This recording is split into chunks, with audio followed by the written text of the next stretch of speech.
Students online तैयारी channel को subscribe करें और बेल आइकन को प्रेस करके लेटेस्ट वीडियो देखें सबसे पहले। Hello and welcome to Online Theory. So yes, in today's session we'll talk about golden rule number 3. We are done with 1, we're done with 2 and here we are golden number 3 and there are more to come for you.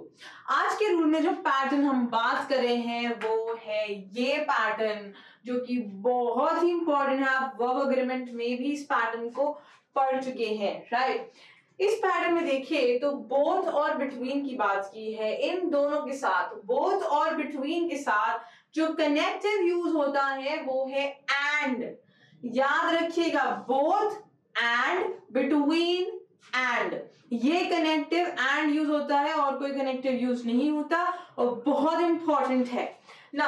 Example में देखिएगा, sentence में कहा गया है both Raghav as well as his cousins. अगर आप देखो तो ये एज वेल एज जो लिखा गया है इसी तरह से एरर एग्जाम में आती है और ये गलत है। Instead of as well as वहां पर यूज होना चाहिए एंड।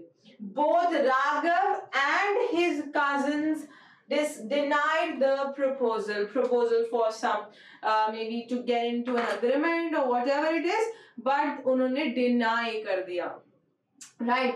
कनेक्टिव याद रखो, चाहे बिटवीन हो, between Raghav and his cousins भी हो सकता है, ठीक है, but between Raghav as well as his cousins नहीं होगा। ये एज वेल एज एक कनेक्टिव है जिससे कंफ्यूजन क्रिएट की जाती है आपको when it comes to both and between. I hope ये पैटर्न भी आप याद रखेंगे। हम गोल्डन रूल्स पैटर्न के थ्रू करें ताकि आप दिमाग में एक बार इस पैटर्न को स्टिक कर ले तो आपको प्रॉब्लम्स ना हो लेंदी पैटर्न्स या रूल्स को पढ़ने का। Stay tuned with us, there is more to come. Thank you so much and do not forget to like, share and subscribe.